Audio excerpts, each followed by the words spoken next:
On March 16, 1968, over 500 unarmed men, women, and children were raped, mutilated, and killed in the city of My Lai, Vietnam. This incident was considered the most shocking episode of the Vietnam War and received global outrage, especially towards the United States. The Vietnam War was unique in the fact that it had guerrilla tactics, making it unconventional warfare. The scope and intensity of guerrilla activity placed the non-combatant status of all civilians in question and led to situations such as My Lai that were immensely cruel and controversial. In Pharaoh's army follows the life of Tobias Wolff, a young American who chooses to join the military during the Vietnam War. His memoirs help the reader see aspects of truth in the Vietnam War, a conflict which even today is considered a huge American failure due to the post-traumatic stress disorder, the abuse of violence, and the massacres that were found on both sides. After massacres such as My Lai were committed, the rest of the world could not understand the actions or empathize with the soldiers who had such actions of violence and abuse.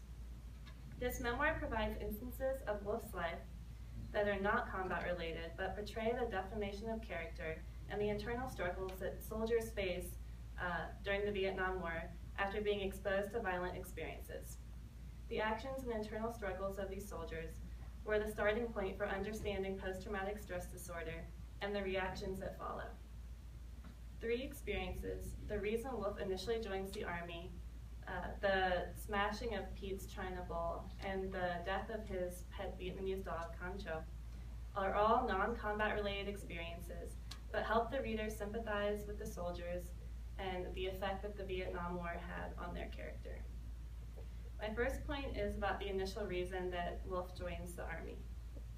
He explains that he knew he was always going to join the military because it was essential to his idea of legitimacy. Also, his role models were part of the military, claiming that military service was not an incidental part of their histories. They were unimaginable apart from it. This highlights the high expectations that soldiers have when they enter the military. They hope that their experiences will help them grow and learn from it. Through his thoughts, the reader is better able to relate to the disillusionment and the devastating disappointment and the lack of support that the soldiers felt during the Vietnam War. Second, Wolff befriends another soldier named Pete, who ends up being in charge of his future orders. Pete ends up sending Wolff to an area in Vietnam that is much more dangerous, despite Wolff's protests. Wolff's insecurity in the military for his own personal safety and the mental exhaustion from the cruelty that he sees from his experiences in the war cause an act of aggression against Pete. Wolff says, "I would never deliberately take something precious from a man, the pride of his collection, and put it under my foot like that, and twist my foot on it and break it."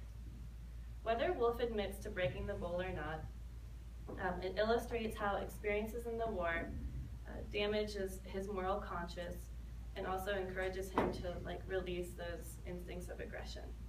While crushing a bowl is nothing compared to killing innocent civilians such as My Lai, it exposes how soldiers with post-traumatic stress disorder have pent-up anger and frustration from the war, pressuring them to engage in aggressive actions.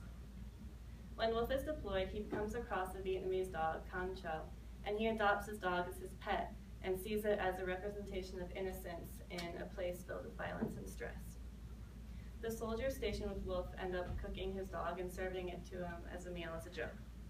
Opposite of the expected reaction, when Wolff discovers what he is actually eating, he says, "There is only one way left to do him justice. I bent to my plate and polished him off." This represents the destruction of innocence and the acceptance of cruelty that was found in the Vietnam War. Participating in actions that go against your morals, such as the abuse of violence that was found in the Vietnam War, stemmed directly from the rage, fear, and anxiety of the troops who were seeking more means of control of their environment. Wolff's initial reason to join the army, the smashing of Pete's bowl, and the death of his Vietnamese dog, Con Cho, all illustrate the atrocities of the Vietnam War through non-combat related experiences. These experiences portray the major themes of the war, such as disillusionment, internal conflict due to an environment filled with cruelty, and the loss of innocence. Through Wolf's memoirs, readers will be able to further understand the truths of the Vietnam War and empathize with one of the nation's most controversial wars. Thank you.